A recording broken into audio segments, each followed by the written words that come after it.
Mesdames, Messieurs, bonjour. Très heureux de vous retrouver pour cette nouvelle émission Power Boost. Alors, on va parler bien sûr biogaz. Vous allez voir aussi qu'il est possible d'acheter des matériels bien moins chers. Et puis, vous allez assister à la naissance d'une nouvelle race de bovins. Top départ pour cette nouvelle émission Power Boost.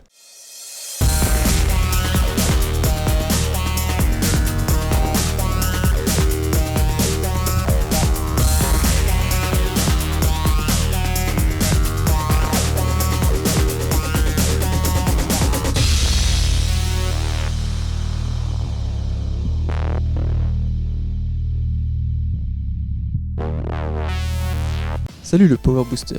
Au sommaire, cette semaine, nous débuterons cette émission avec notre rubrique Les experts du biogaz. Dans un second temps, nous partirons à la rencontre de Philippe Majeune, vice-président de Kamakuma, à qui nous avons posé plusieurs questions sur l'achat de plateaux fourragers et de télescopiques. Ensuite, cap en Meurthe-et-Moselle où nous découvrirons une nouvelle race de vaches. Nous finirons cette émission avec notre rubrique Les matériels increvables, et aujourd'hui le tracteur Someka 640 est à l'honneur. Alors, tenez-vous prêts, mais avant tout, les news.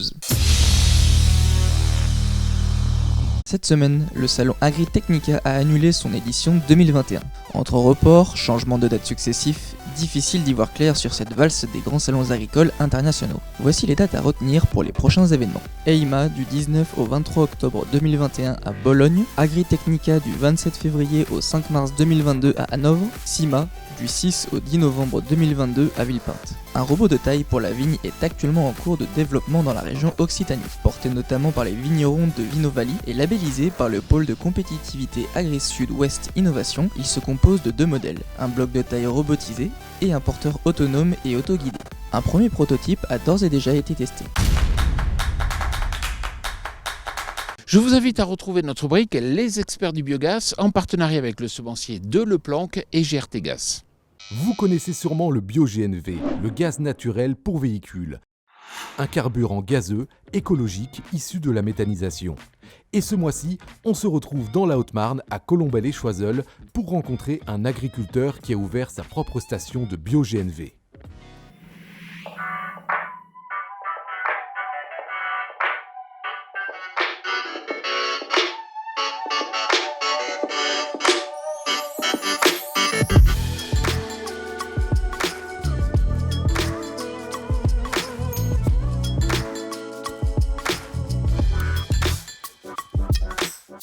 L'histoire commence en 2010.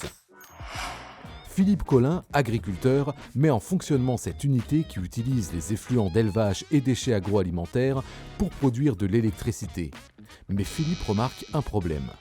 La particularité de notre site, c'est d'avoir un tout petit digesteur et d'avoir une petite capacité de digestion. Comme on est sur des produits relativement méthanogènes, on peut avoir des pics de biogaz. Et ces pics de biogaz pouvaient être détruits par la torchère. Et donc pour nous, ça avait un non-sens. Après rencontre avec Prodéval en 2016, Philippe a l'idée de valoriser cet excédent de biométhane sous forme de bio-GNV, en ouvrant une petite station sur sa ferme pour alimenter sa flotte de véhicules. Un pilote est réalisé grâce aux aides de l'ADEME et de la région Grand Est. Son originalité, il n'est pas relié au réseau gaz, mais directement au méthaniseur. Une première en France. En fait, c'est un choix qui a pratiquement été imposé puisqu'on est très loin des réseaux, donc on n'avait pas la possibilité de se relier au réseau. Réglementairement, c'était très compliqué avec nos contrats de faire de la cogénération et de l'injection. Donc en fait, on a développé un modèle qui peut être duplicable sur des unités de cogénération qui sont éloignées du réseau. Philippe fait donc de l'absence de réseau gaz à proximité une opportunité pour expérimenter un nouveau modèle de station-service. Le pilote est alors agrandi pour accueillir de nouveaux véhicules dès 2019. Mais ne pouvant pas profiter des capacités de stockage du réseau gaz, Philippe doit cibler des clients adaptés à sa production de biométhane. Comme on ne peut pas injecter sur le réseau, on n'a pas beaucoup de stockage en fait. Donc il faut qu'on essaye de lisser un peu justement ces pics de stockage et ces pics de consommation. Donc forcément ça peut se faire qu'avec des véhicules ou des entreprises qu'on connaît. Les clients, Philippe les trouve alors sur le territoire. Un bus scolaire vient se ravitailler régulièrement à la ferme et un camion collecteur de lait s'y fournira dès avril 2021. Des entreprises partenaires qui pourront adapter leur venue au pic de stockage de la station. On peut aléatoirement approvisionner quelqu'un de passage, mais les gens qui sont de passage et qui traversent et qui font des grandes distances, c'est plutôt adapté à de la station réseau qui doivent être, qui sont complémentaires des nôtres, hein, ou plutôt nous on est complémentaires des stations réseau. C'est vraiment créer ce maillage entre nos toutes petites stations locales et les grandes stations réseau. Alors, quelle finalité a cette expérimentation? L'objectif de Philippe est moins de générer un revenu supplémentaire que de remettre le métier d'agriculteur au cœur des activités du territoire.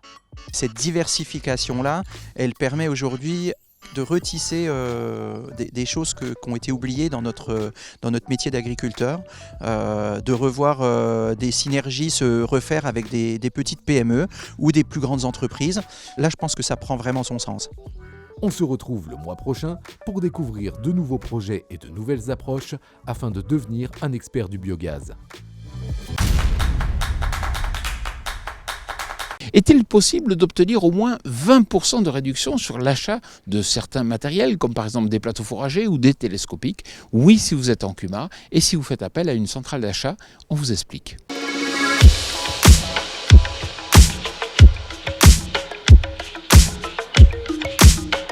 Eh ben, le principe, donc, c'est les CUMA de France qui ont réfléchi suite à l'augmentation du prix du matériel constaté pour se regrouper, pour acheter de manière collective du matériel, pour pouvoir le redispatcher ensuite sur les CUMA.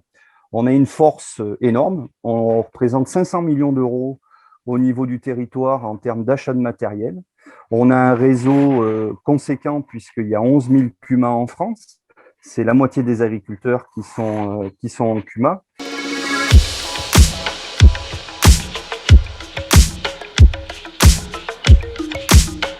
On a deux types d'achat de matériel. D'un côté, on a de l'achat-revente, par exemple, comme on a fait pour les plateaux, où là, je vais dire, il y a peu de SAV, il y a du lien qui est fait par rapport au concessionnaire qui porte la marque, mais donc il y a peu de conséquences. Et après, sur du télescopique, là, on est parti plus sur de la location, où on prend en compte le SAV, parce qu'on sait que c'est quelque chose de complètement indispensable pour les structures agricoles.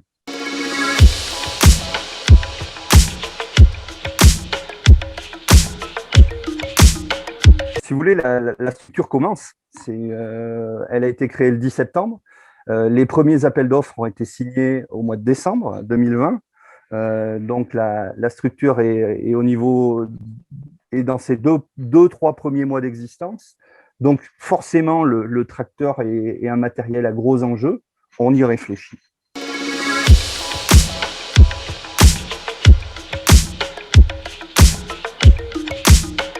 Les CUMA, ont des habitudes de travail. Et il faut, pour qu'elles passent à un autre système d'achat, il faut qu'il y ait au minimum une baisse de prix de 20%. Voilà, c'est dans la tête, c'est comme ça. Mais donc, on sait qu'il faut qu'on aille au-delà. Donc, 25%, nous paraît tout à fait réalisable. D'ailleurs, on l'a déjà réalisé sur 2 appels d'offres. Ce n'est pas souvent que l'on assiste à la naissance de nouvelles races de bovins, vous allez voir. La race, elle s'appelle Ready Black. Alors, pour une raison principale, hein, c'est que la couleur de robe est soit rouge, soit noire. En fait, c'est des animaux issus d'un croisement composite qui sont, très précoces. Donc, c'est des animaux date de vélage 2 ans, finis en mâle à entre 12 et 13 mois, en femelle vers 24 mois.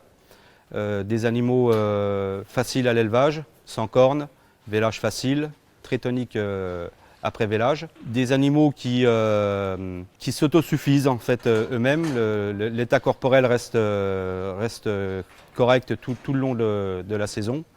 Et surtout une viande très persillée et très tendre.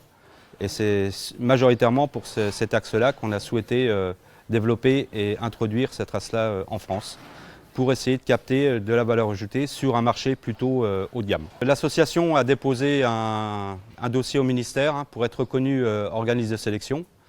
Et en parallèle de ça, vu que c'est une race composite qui n'est pas reconnue race pure en France, un second dossier pour une création de race. Donc ces 2 dossiers-là ont été déposés l'hiver dernier. avec un avis favorable du ministère sur les deux demandes, hein. Donc l'association est aujourd'hui organisme de sélection, donc peut développer et a accès à la monte publique, alors soit par voie embryonnaire, soit en insémination artificielle. Et derrière, on peut encore recroiser les animaux donc de référence qu'on a là, pour essayer encore d'améliorer au mieux les qualités maternelles et l'aspect gustatif de la viande. Donc aujourd'hui, on est à peu près 30-35 agriculteurs au niveau national. Notre objectif, c'est d'arriver à entre 50 et 70 pour arriver à avoir un pool d'animaux conséquent pour répondre à la demande, tant sur le volet génétique que sur le volet boucher. Et donc pour adhérer à notre association, hein, c'est relativement simple, hein. On a un site internet qui s'appelle Bovinext. Simplement aller sur le site, prendre le contact et toutes les démarches seront expliquées pour adhérer à notre association. Ils sont amortis, ils ne coûtent plus rien ou presque, on y est souvent très attaché. Vous allez voir, celui que je vous présente est encore très utile dans la cour de ferme de cet élevage.